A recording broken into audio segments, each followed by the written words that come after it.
The Oklahoma City Thunder have a Josh Giddey problem, and they either need to trade him or they need to move him to the bench.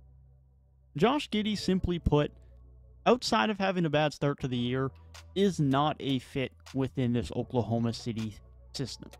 Shea is their star, and thanks to that and the emergence of Jalen Williams and the emergence of Chet Holmgren, this is a dark horse title contender and a top 3 seed in the Western Conference. And despite being way before anyone's projected window, they have already opened their potential contending window. But none of that is thanks to Josh Giddey, who's in his 3rd year in the league and was, before this year, considered one of the best rookies of that 2021 draft class. Josh Giddey this year has, simply put, not improved compared to last year. His shooting has declined, his playmaking has not been as effective, his defense is still not great, and that very much impacts his ability to influence this team. Shea is always going to be the primary guy as he's solidified himself as the superstar on this roster, and Chet is already emerging as that co-star as he looks like an efficient 20 and 10 and 2.5 blocks a game type of big already, despite being a rookie, and is set to win the Rookie of the Year award because of it. J-Dub has also taken that step and looks like he could also be that secondary co-star thanks to his improved ability to get to the rim and finish to the rim. His 3-point shooting has continued to improve, and he looks like a legitimate option to be another secondary star to Shea. So where does that leave Giddey? It looked like Giddey was going to be that secondary star potentially next to Shea, who could be the primary playmaker, who could have the ball in his hands often, and he still does at times. But at the end of games, you're defaulting to Shea, and as you should. Shea is still even arguably your best playmaker above Giddey as he's taken a step in that department this year. His drives have been a lot more controlled, and he looks a lot more deliberate and planned and orchestrated in where he is going to kick when he drives, as opposed to driving and then reacting to where he needs to kick. It now results in games like we saw on the 27th against the Knicks, where Giddey is sitting in the corner for most of the 4th quarter. A 4th quarter he played most of, but didn't take a single shot because he's not getting downhill. He's not playmaking that much due to Shea being the main guard, and he's not a threat from the 3-point line. He's offering you very little on the offensive end whilst being at absolute best an average defender. This results in OKC having 2 options for the future of Josh Giddey. They need to include him in their eventual star trade, or his role needs to change. It has already changed in the fact that he is now sitting on the corner in 4th quarters of games, or in some games, he's no longer closing and he's being preferred to Cason Wallace or Isaiah Joe. However, I think there's an argument that this needs to go much further than just 4th quarter rotations and 4th quarter roles. And then if he stays on the roster, this needs to be him moved to the bench. Isaiah Joe and or Cason Wallace make plenty more sense in this starting rotation. Although, especially in the case of Cason Wallace, he can still facilitate and be some amount of a lead guard, he is also productive and capable of spacing the floor and shooting the 3, as he's shooting well above 40% from 3 this year as one of OKC's most efficient 3-point shooters, whilst still being a solid defender as a rookie, someone who's only going to improve and can continue to grow with this starting lineup. Isaiah Joe similarly does not have the playmaking or the defensive props that Cason Wallace does, but he is one of the best pure knockdown 3-point shooters in this league. He can create his own, but off the catch, he is lethal. His range is unlimited, and he will create so much space for this OKC team, and way more than Josh Giddey ever could sitting in the corner compared to Isaiah Joe. That is someone you can't just leave open in the corner. Giddey, sure, he might cut and he might get a finish at the rim or then play make off of it, but you're not worried about recovering to his three-point shot. You'll let him have that. You're not letting Isaiah Joe or Cason Wallace have that.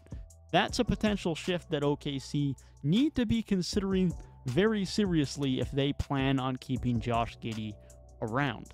If he's moved to the bench, he can now be that primary ball handler and primary facilitator in those non-SGA minutes, especially if Cason Wallace is moved to the starting lineup, allowing him to be the true backup point guard and quite likely succeeding in that role.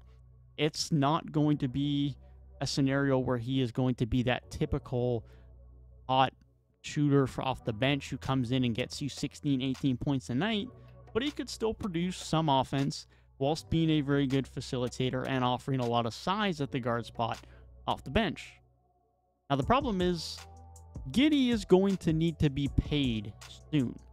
He is eligible for a rookie extension at the end of this season, and I doubt OKC are going to want to give him as much as Josh Giddey is going to demand if he ends up just being their backup guard, as I'm suggesting he should be. So long term, he's the odd man out. For a long time, it seemed like Lou Dort was the odd man out, but he's the ultimate glue guy. He's an elite wing defender, he can rebound well, and although he can be a little bit inconsistent at times, he's still a respectable three-point shooter, something Josh Giddey is not, similar to the defense that Lou Dort has. It's something that Giddey does not and likely will never offer at that same level of production. With Giddey being the odd man out, it means whenever that star trade comes, he's the centerpiece. How they make the salaries work outside of that will be interesting because Giddey's not on big money, but Davis Bertans is there right now who could be included. Kendrick Williams is on a long-term deal who could be included, amongst other salary fillers who could be included. Some more notable, but some in much smaller quantities like a Trey Mann or an Aaron Wiggins. Point being is whenever a trade gets made, Giddey is going to be the centerpiece. He still offers a lot of value as a primary playmaker and initiator at the point guard spot to many NBA rosters. He's certainly not an elite scorer, and he never will likely be an elite shot creator, but he offers a lot of versatility at getting downhill, at creating for others, and his size makes him a very difficult matchup for opposing teams. The issue is OKC don't need that. J-Dub can already create and get downhill to a point. Shea is ultimately the guy in OKC and is going to be the de facto scorer, playmaker, and initiator. And if Giddey could continue to improve his three-point shot to make him be respected from that range and give OKC's offense spacing, great. But that hasn't happened. He improved from year 1 to year 2 to year 3. It hasn't been there. If anything, there's been a regression. Now, many teams will still see value in Giddey. I don't expect, as most teams probably don't expect, this regression to continue. I still expect him to see more improvement and for Giddey to be a very good basketball player. I'm not saying trade Josh Giddey because he's a bum. He is a very good basketball player and still has plenty of room to improve. But his skill set is not what OKC need. His skill set for 10 minutes of a fourth quarter against the Knicks is being wasted away sitting in the corner, not giving anything to OKC, and OKC not letting Giddey utilize his strengths. For both, it makes sense for him to, for the time being, change his role and no longer be a fourth quarter closer on this team, and long term, be traded and get a piece that fits better. Whether it be a reported Lauri Markkanen, whether it be a impending free agent OG Anunoby or Pascal Siakam, someone that can come in and can space the floor, preferably not Pascal Siakam, and give them some amount of production as a secondary scorer. Giddey will always be best with the ball in his hands, and that is going to be limiting to some teams because Giddey is a limited scorer. But OKC don't have to rely on that limited scoring and the limits of Josh Giddey because they have one of the top 10 players in the league in SGA, because they have one of the best young bigs and what will be one of the best bigs in the NBA in Chet Holmgren, and because they have an already elite two-way wing in Jalen Williams, who's only going to continue to improve. Josh Giddey's the odd man out. And with OKC playing as well as they are, and with his extension eligibility being less than a full season away, OKC need to think about this fast and make a move and bring in some talent for Josh Giddey.